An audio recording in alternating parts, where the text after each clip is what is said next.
pure vision. Even if we commit sins all our lives, Amitabha will still save us. About the 6 words, even committing sins all one's life, people have different opinions.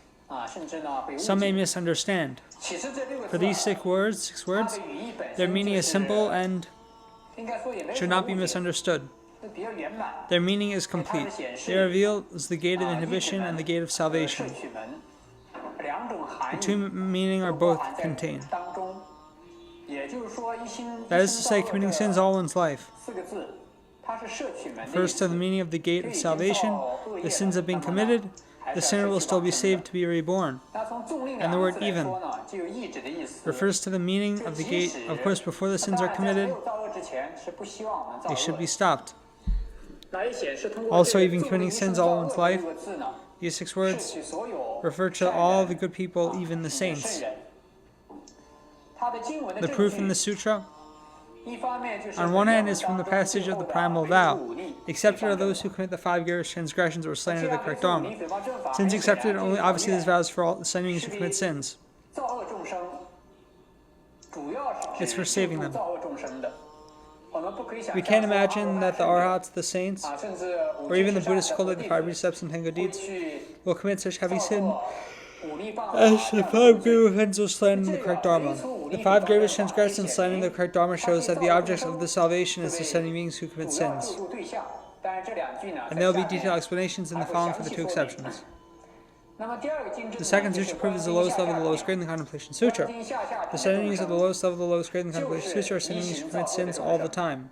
So Master Dao Chao, based on the lowest level of the lowest grade in the Contemplation Sutra, explained the 18th vow. There was also a combination of the 18th vow and the lowest level of the... When our Pure Line Masters explained the 18th vow and the lowest level of the lowest grade in the Contemplation Sutra, they said such a rule. No matter Bodhisattva Nagarjuna, Master Shalma, Master Dacha, or Master Shanda, they're in the same lineage.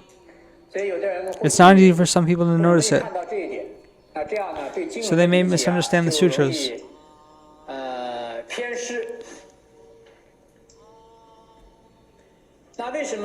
How does the misunderstanding come from? It's mainly from the way they judge their own roots.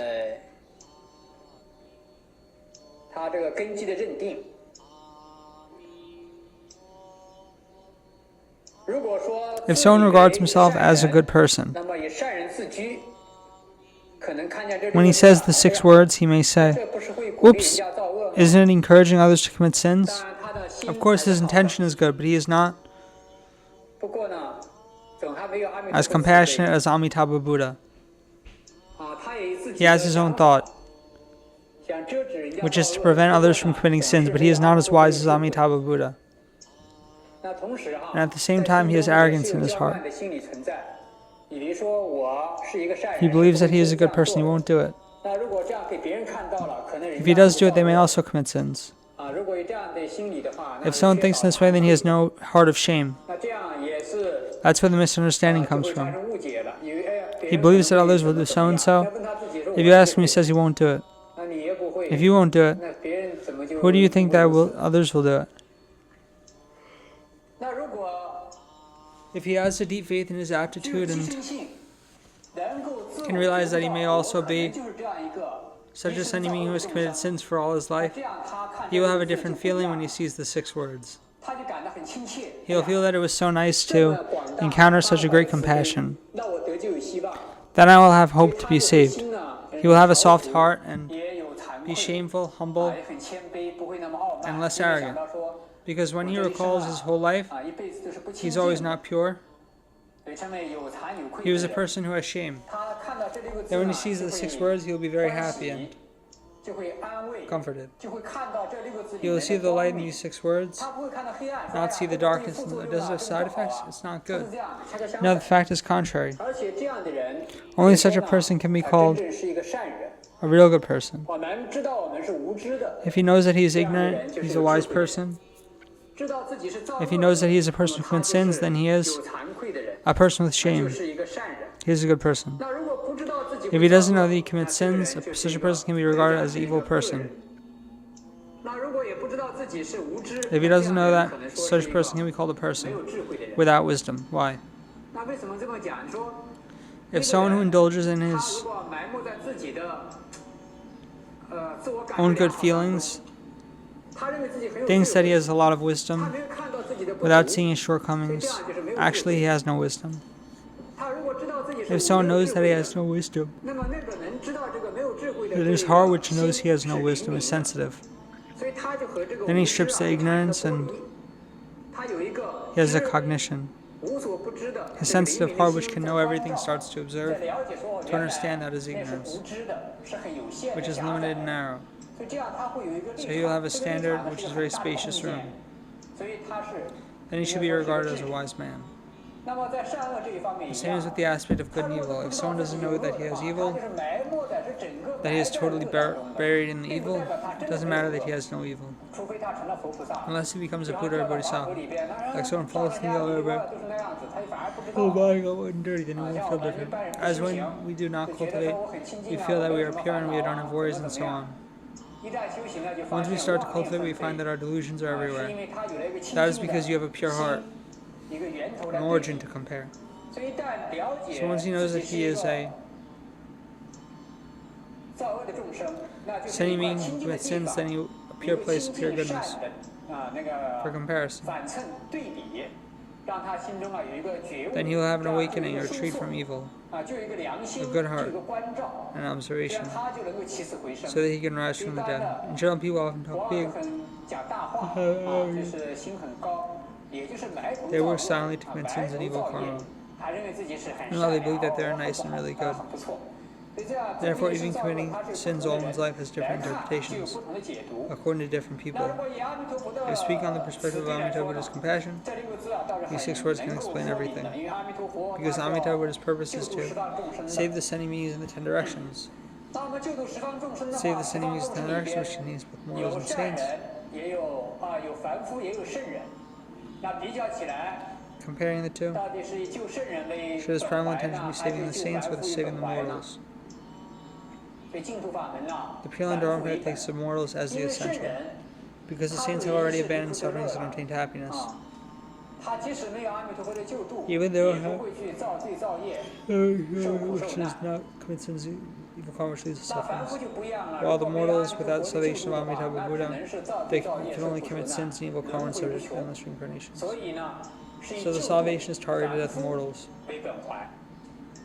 Of course, when mortals are good people and evil people, if these 2 kinds of people are compared, which kind do you think should be the primal target? The evil people. Why? Because the good people know how to cultivate the 5 precepts and good actions. Though they are not yet the saints, they may not fall into the 3 evil path. In their future lives, they still have the chance to learn Buddhism in the heavenly and human paths. Compared to them, the evil people will fall into the 3 evil paths and have great sufferings. So when we save people with compassion, we always save the most troubled and the most dangerous one, the one who falls without any power, and who needs to be saved, just like a doctor. We'll first treat the patient. If the healthy patient doesn't need a doctor, then some patients only have a small problem, while some have emergencies or complicated diseases. Especially the emergency patients should be treated first. So comparing the saints and the mortals should be the primary logic for salvation. Among the mortals, the evil people need to be saved. They need to be saved urgently. As Master Shendo said, it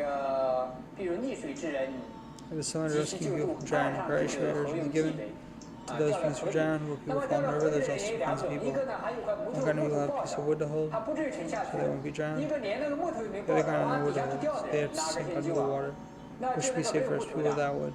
People with wood refer to good people. They're still sinking the point, since they hold a piece of wood. They are the 5 precepts and 10 good actions. They will not be drowned immediately. Those have no wood to hold on to pure evil. That's it.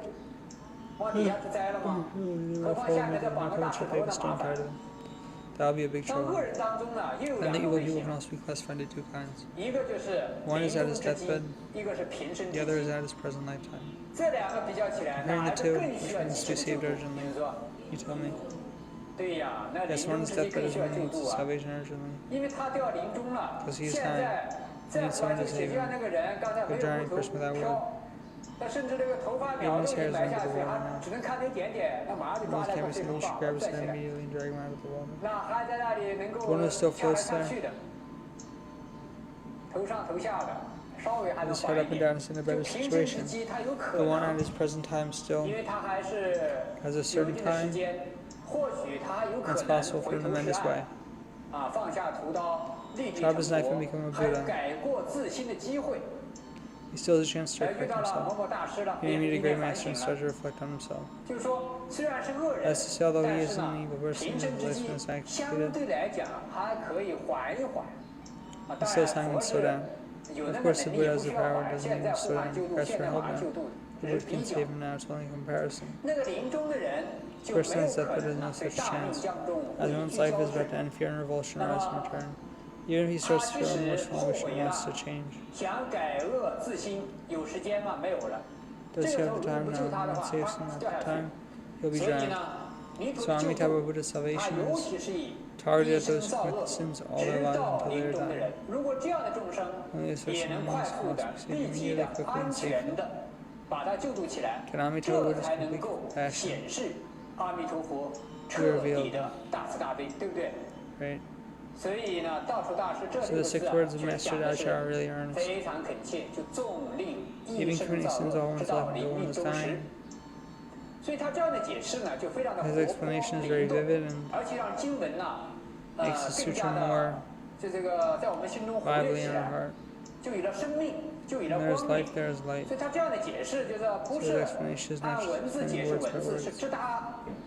It goes directly to the Buddha's basic intention and reveals the true meaning thoroughly. And the text is very short and simple. Meaning many sins all one's life is not one ordinary person right. Even someone else wrote this, you can't understand it, and there is not to realize as well. Reconciliation. It was written by first rate ancient master of the Buddhist movement. Many even research explanation with which penetrating ordinary people think about it. Just as I said, if we see those 6 words and feel uncomfortable and believes that other people lack the deep faith in our attitude, and we lack self-reflection too. The truth is that all sentient beings commit sins. Almost every one of us commits sins all his life. I say so many people may not accept it because their hearts are covered by ignorance. Committing sins is a side of our nature. It's not saying that you want to commit sins, it's just motivation. It's not commit sins, it's just motivation. Not to commit sins, that's a fact. Why? Because the sin means living in the world of affection, regular means to really intellectual activity means messing the false and the beauty of it. If you haven't broken and attached to the Dharma, then all your views are about defending yourself.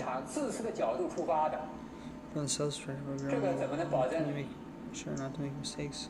So this is the origin of evil. Another one is the affliction to greed. It means that you have too much affliction of greed, hatred, and ignorance, and you cannot control them. So that you will also commit sins. The YouTuber did the affliction cannot be avoided. And you say, how are you not getting issues when you're always walking by the river? So committing sins is decided by our nature, and even you do good deeds that are contaminated and flawed. Of course, doing good deeds is a creative concept. However, the thoughts and actions that come from our deep greed, hatred, and ignorance are more evil than good. We can't say that they are all evil, but the potion of evil is more, and the potion of good is less. So if every day we can reflect ourselves and do the calculation, we'll find that we commit less sins and do more good. So every day the score is minus. Does it mean that you're committing sins all your life? Therefore, the Astra Sutra directly indicates each and every conduct of the beings such are viewed as nothing but form and nothing but sins. It refers to something means are these words are poignant.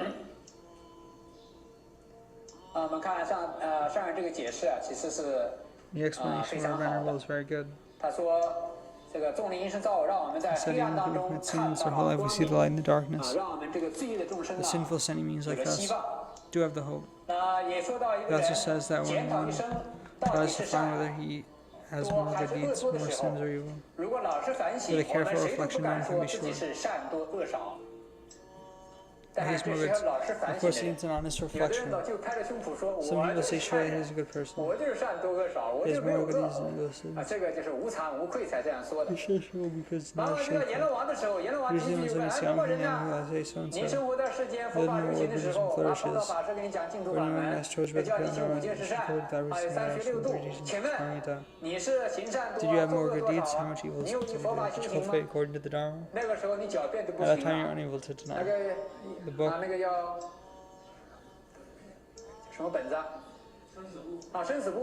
book of life and death.